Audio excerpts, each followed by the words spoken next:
Hey guys, this is gonna be my first segment of a waiver wire dive. So I guess I'm a little late to the party, starting off with week 4, but figured I should start producing more content. I really hope you guys are liking what I'm putting out, and let's get going. So first off, we'll look at the quarterback position. The number one quarterback I'd look to add this week is Nick Foles. The man just got a charmed life going his way. Whenever he steps in the field, it seems like the players around him just rally, and he put on a show in the second half against the Falcons. I know it's the Falcons, who aren't necessarily a powerhouse on defense, but Nick Foles can put up points. He's better than Trubisky. I don't think many of you are going to disagree with that. So if that offense finds its footing, I do like Nick Foles as a great streaming option and just a nice quarterback. I'm not saying he's going to be a top 10 quarterback the rest of the way or any of that, but he could be usable. Ryan Fitzpatrick, you all know he's a stopgap at some point this season, barring something strange. Tua's going to take over for him, but this week the man plays the Seahawks, and as a Seahawks fan, I can tell you that you should be playing anybody that plays the Seahawks, especially in the passing game. We're giving up. I think we set the record for most passing yards allowed through 3 weeks. We're giving up like 1,300 yards over 3 weeks, which is just nuts. And Ryan Fitzpatrick's going to sling it around. He's going to have a hell of a fantasy day this week. And they're a bad team, so they'll be losing. And there you go. Last guy here I'm going to highlight is Jared Goff. I know the Rams lost this last week, but he looked pretty good, especially in the second half, coming back from down 28-3 against the Bills. He's a high passing volume offense. I believe they led the NFL in passing last season, and they're passing it a lot this year too. He's a good, solid option, especially, and he's owned in less than half the leagues, which surprised me.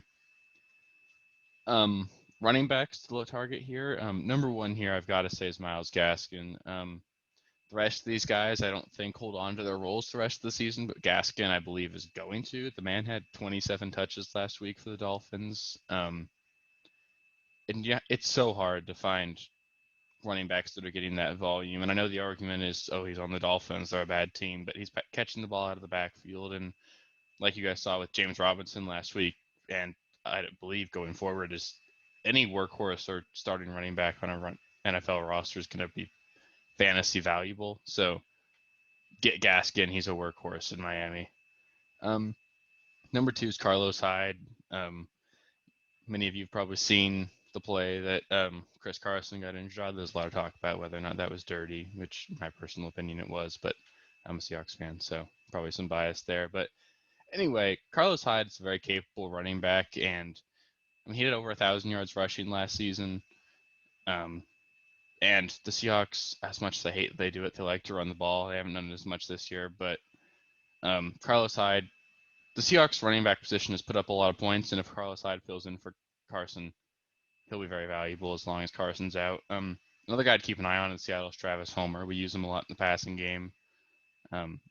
He could have some deeper league value in PPR leagues. Another guy here is Rex Burkhead.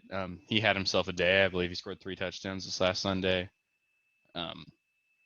He's so hard to project, and he's all over the place. And I'm not touching him if James White comes back, but for as long as James White is out, I could see Rex Burkhead being worth a dart throw at your flex position. Another guy here is Jeff Wilson. He had a solid fantasy outing. He wasn't great on the ground, but he had 2 touchdowns. He caught some passes, and McKinnon got hurt too. So let's say McKinnon, Mostert, and Coleman are all out.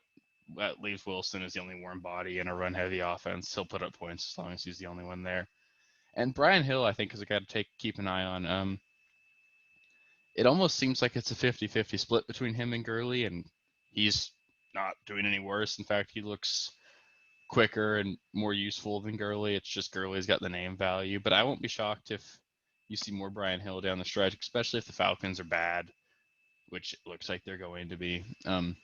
I could see them trying out a younger guy in Brian Hill just to see what they have going forward. Wide receivers. This is a group I'm actually pretty excited about.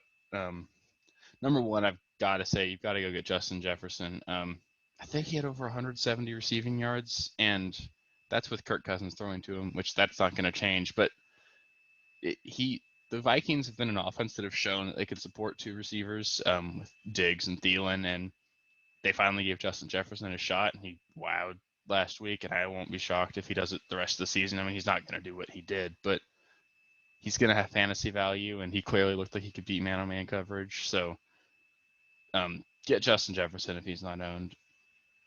Another guy here is T. Higgins. I believe he was a second-round draft pick for the Bengals this last year. And the Bengals look like they're going to be bad. I know they got a tie, but that was against the Eagles, who are equally looking bad.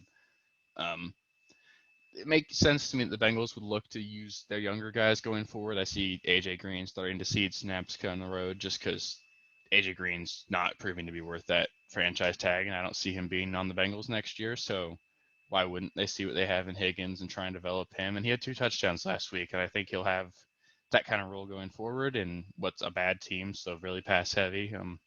It's a lot of targets to go around, so he could have some value. Another guy is Alan Lazard. On Sunday night, he really separated himself from MVS. It looks like he's their go-to number 2 receiver.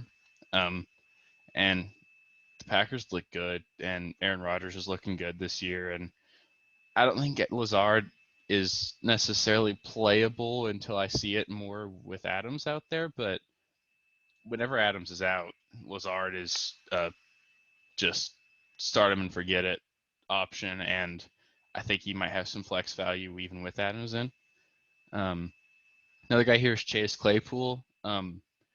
If Deontay Johnson misses any time because of his concussion, Claypool, I believe he already led the Steelers in snaps this last week.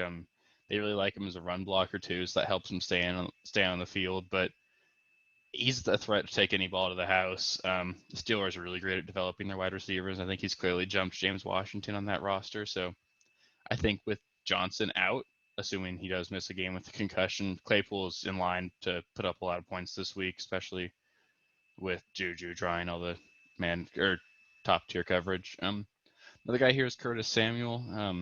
It was a bit of a surprising game. The Panthers beat the Chargers, so they weren't as pass heavy as I thought they'd have to be, but Curtis Samuel still put up flex value, I would argue, and they did look to get him the ball. He wasn't overwhelmingly effective on the ground, but historically he's a guy that can do a lot with the ball in his hands. So as long as McCaffrey's out, Samuel's going to get touches. I'd totally look to add him. And the last guy here is Alshon Jeffrey. The Eagles have to pass it a ton because they're bad, and they're just depleted at receiver. Deshaun Jackson is hurt. Jalen Reagor is hurt. They just lost Goddard for who knows how long. So if Alshon Jeffrey comes back, which he might this week, he's instantly probably has very real fantasy relevance. So if he's still out there, go get him. I know he's probably past his prime and all that, but he's a big body receiver, and the Eagles need a warm body out there, so he could really certainly produce going forward. And tight ends here, there's not a ton. A guy I am high on is Mo Alley-Cox. Jack Doyle played this week, and you wouldn't have known that looking at the box score. It was Mo Alley-Cox. And he was limited by the fact that they just got to beat up on the Jets. If that's a game where they've got to go pass heavy and in comeback mode, I could see Mo Alley-Cox doing even more, and he still produced a solid fantasy line. So he seems like a guy that's totally worth adding. Another guy I hate to put in here is Jimmy Graham because we all know he looks like a zombie on the field, but he had 6 receptions for 60 yards and 2 touchdowns. Maybe he's got a nice rapport with Nick Foles. It's hard to tell, but you can't. The tight end position is generally so thin that you can't overlook anybody producing. So if you're thin at the position, I wouldn't judge you for picking up Jimmy Graham. I do think he's got an outside shot at 10 touchdowns in the season, which that'll make him fantasy relevant. Another guy here is Eric Ebron. He posted his first good game of the season with Deontay Johnson going out early. So if Deontay Johnson misses time, kind of like Claypool earlier, I think Ebron slots in as a nice uptick in targets and receptions and all that. So that was pretty quick. That was all I've got. If you like this content, if you think I should keep doing these videos, please like and subscribe, and feel free to follow my Twitter. I'll link it in the description. Yeah, thank you. Bye.